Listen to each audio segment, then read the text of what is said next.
One Story, 67, Michée de 1 à 7, l'Éternel ne vous demande-t-il pas de marcher humblement avec Dieu? Le livre d'Ésaïe commence par vision d'Ésaïe, fils d'Amo, sur Juda et Jérusalem, durant les règnes d'Osia, de Jotham, d'Achaz et d'Ézéchias sur Juda, et le livre de Michée commence également par parole de l'Éternel adressée à Michée de Moréchet durant les règnes de Jotham, Achaz et Ézéchias sur Juda, vision qu'il a eue sur Samarie et Jérusalem. Les deux sont des prophètes qui proclamèrent la parole de Dieu dans le sud de Juda, centrés sur le sud de Juda. Puisque le prophète Ésaïe fut appelé l'année de la mort du roi Uzia, il est possible de considérer que le contexte de l'époque d'Ésaïe et de Michée est presque le même. C'est pourquoi le livre de Michée est aussi appelé le petit livre d'Ésaïe. Michée, comme Ésaïe, dénonçait les tendances pro-assyriennes et anti-égyptiennes ou anti-assyriennes et pro-égyptiennes dans les circonstances environnantes, ne comptant pas sur Dieu, mais sur d'autres nations et leur puissance militaire. C'était l'Égypte et la Syrie pour eux à ce moment-là, mais ils ne savaient rien de l'empire de Babylone, des Mèdes et des Perses, de la Grèce, et de l'empire romain qui apparaîtrait dans l'histoire mondiale. Ils devaient se repentir de leurs péchés et faire confiance à Dieu, mais ils cherchaient toujours simplement à éviter la menace immédiate. Le sud de Juda semblait fort et prospère, mais leur justice et droiture s'étaient effondrées et l'acte formel de la foi ne restait qu'une parole sans cœur sincère. De plus, dans le livre de Michée, les paroles « C'est pourquoi il livrera son peuple jusqu'au moment où accouchera celle qui doit accoucher, et le reste de ses frères reviendra auprès des Israélites », prophétisent le lieu de naissance du Messie, Jésus-Christ, qui viendra environ 700 ans plus tard et sa vie éternelle. Regardons maintenant Michée. Écoutez, vous, tous les peuples. Tout d'abord, Michée commence sa proclamation en disant « Écoutez, vous, tous les peuples. Sois attentive, terre, avec ce que tu contiens. » L'un des reproches de Dieu à son peuple est qu'il ne l'écoute pas. Ils doivent écouter. Ils doivent écouter attentivement. La révolte de Jacob, à cause des péchés de la communauté d'Israël. Dieu, qui a dit écouter, a immédiatement réprimandé. Il proclama le jugement. Il dit que la cause de tout cela était, et tout cela à cause de la révolte de Jacob, à cause des péchés de la communauté d'Israël. De même que Dieu dit que Ninive était la capitale de la Syrie et le centre du péché, il dit, quelle est la révolte de Jacob? N'est-ce pas Samarie? Quels sont les hauts lieux de Juda? N'est-ce pas Jérusalem?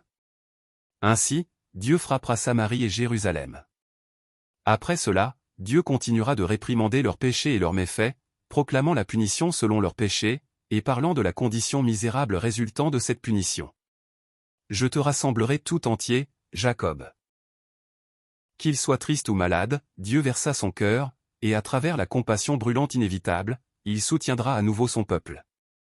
Dieu rassemblera sûrement toutes les tribus de Jacob, mais seuls ceux qui resteront seront rassemblés. Et Dieu les précédera à nouveau.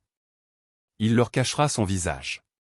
En parlant des péchés de son peuple et en proclamant la punition qu'ils devront recevoir pour leurs péchés, tout en parlant de la compassion de Dieu qui ne les oublie même pas pendant la punition, promettant le salut, proclamant à nouveau le jugement et soulignant à nouveau leurs péchés, voici la forme typique et répétitive des prophètes.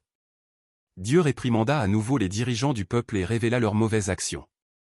Alors ils crieront vers l'Éternel, mais il ne leur répondra pas, il se cachera à eux à ce moment-là, parce qu'ils ont perverti leurs agissements. De plus, ceux qui étaient appelés prophètes criaient paix lorsqu'ils avaient un avantage, et guerre lorsqu'ils n'avaient pas d'avantage. À ces prophètes, Dieu répondit, à cause de cela, la nuit tombera sur vous, et finit les visions. Ce seront les ténèbres, et finit les oracles. Les voyants seront dans la honte, car Dieu ne leur répondra pas. Grâce à l'Esprit de l'Éternel. Le prophète Michée dit, mais moi, je suis rempli de force, grâce à l'Esprit de l'Éternel, je suis rempli de justice et de courage pour faire connaître à Jacob sa révolte et à Israël son péché. Michée demande aux dirigeants du peuple d'écouter. Il dit que les dirigeants rebelles sont vous qui construisez Sion avec le sang et Jérusalem avec le crime. Ces chefs jugent pour des cadeaux, ces prêtres enseignent pour un salaire, ces prophètes prédisent l'avenir pour de l'argent, et ils osent s'appuyer sur l'Éternel en disant, « L'Éternel n'est-il pas au milieu de nous? Le malheur ne nous atteindra pas. » C'est pourquoi, à cause de vous, Sion sera labouré comme un champ, Jérusalem deviendra un tas de ruines, et le mont du temple une hauteur couverte de buissons. Venez, montons à la montagne de l'Éternel. Encore une fois, le message de Michée change de réprimande et jugement à restauration et salut. À la fin, le jour de l'Éternel, la montagne du temple du Éternel, c'est-à-dire Jérusalem, sera établie comme la plus haute des montagnes, élevée au-dessus des collines, et les peuples y afflueront. Et beaucoup des gentils diront, venez, montons à la montagne de l'Éternel, à la maison du Dieu de Jacob. Il nous enseignera ses voies et nous marcherons dans ses sentiers. En effet, c'est de Sion que sortira la loi, et de Jérusalem la parole de l'Éternel. Il n'y aura plus de guerre, et chaque personne sera assise sous sa propre vigne et sous son propre figuier. Ils n'auront plus peur de personne. Parce que la bouche du Seigneur des armées a dit cela. L'Éternel régnera sur eux depuis le mont Sion, dès ce moment et pour toujours. Toutes les nations marcheront en se fiant au nom de leur propre Dieu, mais le peuple de Dieu ne marchera qu'en s'appuyant sur le nom de Dieu. En ce jour, au jour du Seigneur, Dieu dira, je rassemblerai les boiteux, je réunirai ceux qui étaient chassés, ceux que j'avais maltraités. Des boiteux je ferai un reste, de ceux qui étaient chassés une nation puissante. L'Éternel régnera sur eux depuis le mont Sion, dès ce moment et pour toujours. L'Éternel vous rachètera. Dieu dit que le peuple de Dieu reviendra à lui. Bien que le peuple de Dieu crie comme une femme en travail à cause de la punition imminente de Dieu. Dieu dit, fille de Sion, souffre et gémit comme une femme qui accouche, leur disant de supporter la punition. Et ils quitteront Jérusalem, vivront dans les champs et seront emmenés captifs à Babylone, mais seront sauvés de Babylone, le lieu de la punition et du jugement. Par la force et la puissance de Dieu, et par son amour et sa grâce, Dieu rachètera son peuple des mains de leurs ennemis. Les gentils voulaient frapper le peuple de Dieu et regarder la destruction de Jérusalem de leurs propres yeux. Ils considéraient la destruction de Jérusalem non pas comme une punition pour les péchés du peuple de Dieu, mais parce qu'ils se croyaient supérieurs et plus puissants. C'est parce qu'ils ne connaissent pas les pensées de Dieu ni le plan de Dieu. Au temps de Dieu, ceux qui ont frappé le peuple de Dieu tomberont, et Jérusalem, qui est tombé, et le peuple de Dieu, qui a été détruit, recevront la force de Dieu. Il sera leur paix. Maintenant, comme les autres prophètes, le royaume du nord d'Israël et le royaume du sud de Juda ne seront pas une nation rétablie dans le monde. Dieu les appellera, les rassemblera et les renforcera pour établir un royaume éternel par Jésus-Christ. Après avoir joui de la paix en rétablissant la relation avec Dieu sur cette terre, ils marcheront avec Dieu dans cet endroit parfait où ils iront. C'est pourquoi il livrera son peuple jusqu'au moment où accouchera celle qui doit accoucher, et le reste de ses frères reviendra auprès des Israélites, a été dit en complément de la prophétie du Messie dans Ésaïe pour incarner le Christ à venir. Ils accompliront la période de punition jusqu'au moment où celle qui est en travail accouchera, puis le reste reviendra. Et ils ne compteront plus sur rien d'autre, mais, c'est lui qui ramènera la paix. Lorsque l'Assyrien viendra dans notre pays et qu'il pénétrera dans nos palais, nous enverrons contre lui 7 bergers et 8 princes du peuple. Et celui qui sortira de Bethléem et régnera sur Israël sera la paix. Il protégera et délivrera aussi son peuple des Assyriens. Le reste de Jacob. Maintenant, les restes de Jacob qui sont revenus grâce à Dieu sont comme la rosée du Seigneur, comme les averses sur l'herbe, ainsi ils ne chercheront plus à compter sur les hommes et l'humanité. Ils seront également forts au milieu des peuples nombreux, pareil à un lion parmi les bêtes de la forêt, pareil à un lionceau parmi les troupeaux de brebis. En ce jour-là, Dieu combattra lui-même et détruira les chevaux, démolira les chars, détruira les villes, et renversera toutes les forteresses. Il détruira la sorcellerie, il ne permettra plus qu'on jette des sorts, il détruira les images sculptées et les pierres sacrées, et il ne permettra plus qu'on se prosterne devant l'œuvre de leurs mains, et prendra vengeance dans sa colère et sa fureur contre les nations qui n'ont pas obéi à Dieu. Écoutez ce que dit l'Éternel. Dieu dit à nouveau à son peuple d'écouter sa parole à travers le prophète Michée. Il leur dit d'écouter l'accusation de Dieu. Et il dit, mon peuple, que t'ai-je fait? En quoi t'ai-je fatigué? Réponds-moi. Dieu poursuit, en effet, je t'ai fait sortir d'Égypte, je t'ai délivré de la maison d'esclavage. Et j'ai envoyé devant toi Moïse, Aaron et Myriam. Et il dit, mon peuple, rappelle-toi ce que projetait Balak, roi de Moab, et ce que lui a répondu Balaam, fils de Béor, rappelle-toi le chemin de Sittim à Gilgal, afin de reconnaître les bienfaits de l'Éternel. En effet, lorsque nous réfléchissons au temps passé en discernant ce qui est la volonté parfaite et joyeuse de Dieu, sans troubler Dieu pour satisfaire constamment notre nature pécheresse, sans détourner notre regard de Dieu dans ce monde, la bonté et la miséricorde de Dieu sont immenses, et sa justice est infiniment digne de gratitude. Ce que l'Éternel exige de toi. Maintenant, Dieu indique ce qu'il attend vraiment de son peuple. Dieu dit. Avec quoi me présenterai-je devant l'Éternel pour m'humilier devant le Dieu Très-Haut? Me présenterai-je avec des holocaustes, avec des veaux d'un an? L'Éternel acceptera-t-il des milliers de béliers, des quantités de torrents d'huile? Donnerai-je mon fils aîné pour ma révolte, mon enfant pour mon propre péché? On t'a fait connaître, homme, ce qui est bien et ce que l'Éternel demande de toi, c'est que tu mettes en pratique le droit, que tu aimes la bonté et que tu marches humblement avec ton Dieu. Ce que Dieu voulait vraiment de son peuple, ce n'était ni un sacrifice ni une offrande qu'il avait reçue maintes fois dans le désert.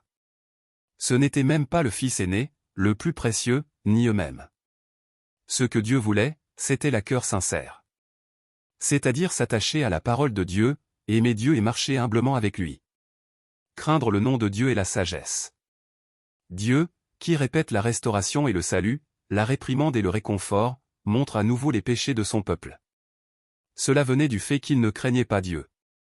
Ils n'aimaient ni ne craignaient Dieu, alors ils étaient corrompus et se révoltaient. Pour eux, la verge et la punition étaient préparées. Ils devaient entendre celui qui l'avait institué. Leurs mauvaises actions étaient des trésors mal acquis, rassemblés avec des balances malhonnêtes et un sac de poids faux. Ils étaient remplis de violence et leur langue parlait mensongèrement. C'est pourquoi Dieu les frappa, les rendit malades et les détruisit à cause de leurs péchés. Ils mangeront, mais ne seront pas rassasiés, ils amasseront, mais tout sera détruit par l'épée, ils planteront, mais ne récolteront pas, ils presseront, mais n'obtiendront pas l'huile, et écraseront les raisins mais ne boiront pas le vin. Cela parce qu'ils ont suivi on respecte les coutumes d'Omri et toute la manière d'agir de la famille d'Achab, vous marchez d'après leurs conseils. Finalement, Dieu les ruinera et les rendra sujets à la honte. Les deux mains sont habiles à faire le mal. Dieu montre continuellement leurs péchés. Même si Dieu les cherchait, il n'y avait pas de figues premièrement mûres que Dieu désirait. Les pieux ont disparu du pays et aucun homme droit ne reste. Toute la foule était habile à faire le mal avec leurs deux mains. Les dirigeants demandaient des pots de vin, et les autorités étaient pleines de cupidité, de sorte que personne ne reculait devant le mal. Personne ne traitait honnêtement et personne ne recherchait la vérité. Personne ne craignait Dieu et personne n'aimait les autres sauf soi-même. Car le fils méprise le père, la fille se soulève contre sa mère, la belle-fille contre sa belle-mère, chacun a pour ennemi les membres de sa famille. C'est parce que lorsque la méchanceté augmente, l'amour se refroidit. J'espère seulement en Dieu. Le reste, les sauvés et ceux appelés par Dieu tourneront leurs yeux vers Dieu pendant toutes ces punitions et jugements. Ils souffriront dans ce monde, mais ne chercheront pas à surmonter cela avec la puissance du monde, et au lieu de cela réaliseront que la cause est due à leur péché, se repentiront pour résoudre la cause et se rétabliront, et ils habiteront en Dieu comme peuple de Dieu. Ils confesseront, mais moi, je regarderai vers l'Éternel, je mettrai mon espérance dans le Dieu de mon salut, mon Dieu m'exaucera. Ne te réjouis pas à mon sujet, mon ennemi, car si je suis tombé, je me relèverai, si je suis assise dans les ténèbres, l'Éternel sera ma lumière.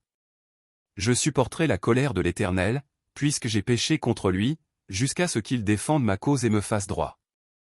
Il me conduira à la lumière, et je contemplerai sa justice. Mon ennemi le verra et sera couverte de honte, elle qui me disait, où est l'Éternel, ton Dieu? Mes yeux se réjouiront à sa vue, alors elle sera piétinée comme la boue des rues. Aie de la compassion pour nous encore. Encore une fois, nous devons nous rappeler de l'époque où Michée a été écrit. C'était l'époque où il vivait fermement la punition de Dieu sous le règne du roi Ézéchia, qui craignait Dieu, après les rois de Juda, le temps de Jotham, qui reçut l'évaluation il fit ce qui est droit aux yeux de l'Éternel, entièrement comme l'avait fait son père Osia, mais sans pénétrer dans le temple de l'Éternel. Toutefois, le peuple continuait à se corrompre, et l'époque du roi Achaz, qui reçut l'évaluation au moment de sa détresse, le roi Achaz devint encore plus infidèle envers l'Éternel. Il offrit des sacrifices au dieu de Damas, qu'il avait vaincu, car il pensa, alors même qu'il était dans la détresse, il persista dans son infidélité envers l'Éternel, lui, le roi Achaz. Il offrit des sacrifices au dieu de Damas qu'il avait frappé et dit, puisque les dieux des rois de Syrie leur viennent en aide, je leur offrirai des sacrifices pour qu'ils viennent à mon aide. Mais ils provoquèrent sa chute et celle de tout Israël. Achaz rassembla les ustensiles de la maison de Dieu et les mit en pièces. Il ferma les portes de la maison de l'Éternel et se fit faire des autels à tous les coins de rue de Jérusalem. Dans chacune des villes de Juda, il établit des hauts lieux pour offrir des parfums à d'autres dieux. Il irrita ainsi l'Éternel, le Dieu de ses ancêtres. En ce temps-là, à travers le prophète Michée, Dieu montra leurs crimes, proclama la punition de Dieu pour ses crimes, et en même temps parla du plan souverain de salut de Dieu. Maintenant, Ce que le prophète Michée devait demander était la compassion de Dieu. C'est pourquoi le prophète demanda. Conduis ton peuple avec ta houlette, le troupeau de ton héritage qui habite solitaire dans la forêt au milieu du Carmel, qu'il broute sur le Basan et en Galade, comme autrefois. Quel Dieu est semblable à toi? Tu pardonnes la faute, tu oublies la révolte du reste de ton héritage. Il ne garde pas sa colère à toujours, car il prend plaisir à la bonté. Il aura encore compassion de nous, il piétinera nos fautes. Tu jetteras au fond de la mer tous leurs péchés. Tu témoigneras de la fidélité à Jacob, de la bonté à Abraham, comme tu l'as juré à nos ancêtres autrefois. Le désir de Dieu n'était ni 1000 béliers ni 10 000 torrents d'huile. Dieu voulait être avec son peuple. L'histoire de ce Dieu voulant marcher avec son peuple pécheur, cette histoire d'amour et de zèle continue.